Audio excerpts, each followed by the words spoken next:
ഗസയിൽ സമാധാനം കൊണ്ടുവരാൻ അമേരിക്കൻ പ്രസിഡന്റ് ഡൊണാൾഡ് ട്രംപുമായി സഹകരിച്ച് പ്രവർത്തിക്കാൻ തയ്യാറാണെന്ന് പലസ്തീൻ പ്രസിഡന്റ് മഹ്മൂദ് അബ്ബാസ്.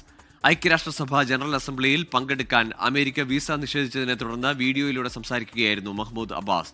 അമേരിക്കയിലെ ന്യൂജേഴ്സിയിൽ നിന്ന് മധു കൊട്ടാരക്കര ചേരുന്നുണ്ട്. മധു, good morning.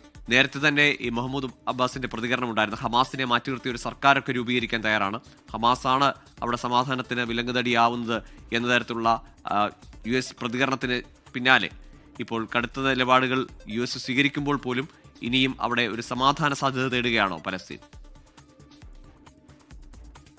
Good morning Gokul പറഞ്ഞതാണ് അക്ഷരാർത്ഥത്തിൽ ഇന്ന് പൊതുസഭയിൽ സംഭവിച്ചത്. പാലസ്തീൻ അതോറിറ്റിയുടെ പ്രസിഡന്റ് മഹ്മൂദ് അബ്ബാസ് ഐക്യരാഷ്ട്രസഭയുടെ പൊതുസഭയെ അഭിസംബോധന ചെയ്തു പറഞ്ഞത് പ്രധാനമായിട്ടും രണ്ട് കാര്യങ്ങൾക്കായിരുന്നു. ഗസയിലെ ഇസ്രയേലിന്റെ നടപടികളെ യുദ്ധ കുറ്റകൃത്യങ്ങൾ എന്ന് അപലപിക്കുന്നതിന് വേണ്ടിയായിരുന്നു. ഇതുകൂടാതെ പാലസ്തീനികൾ അവരുടെ ഭൂമി ഉപേക്ഷിക്കുമെന്നുള്ള ഏതൊരു ധാരണയും ഉണ്ടെങ്കിൽ അത് തള്ളിക്കളയുന്നതിന് വേണ്ടിയായിരുന്നു. അത് മാത്രമല്ല, 2023 ഒക്ടോബർ 7 തെക്കൻ ഇസ്രയേലിൽ ഹമാസ് നടത്തിയ ആക്രമണത്തെ അബ്ബാസ് അപലപിക്കുകയും ചെയ്തു. ഹമാസിന്റെ പ്രവർത്തനങ്ങൾ പാലസ്തീൻ ജനതയെ പ്രതിനിധീകരിക്കുന്നില്ലെന്നാണ് അദ്ദേഹം പറഞ്ഞത്.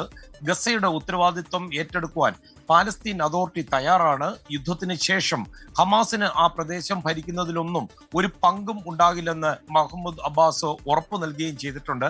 ഹമാസിനോട് ആയുധം താഴെ വയ്ക്കാനാണ് അദ്ദേഹം പൊതുസഭയിൽ പരസ്യമായിട്ട് ആവശ്യപ്പെട്ടത്. ഒരു സായുധ രാഷ്ട്രം ഒന്നും വേണ്ട എന്ന് അദ്ദേഹം വീണ്ടും ആവർത്തിച്ച് പറയുകയാണെന്നും പറഞ്ഞു.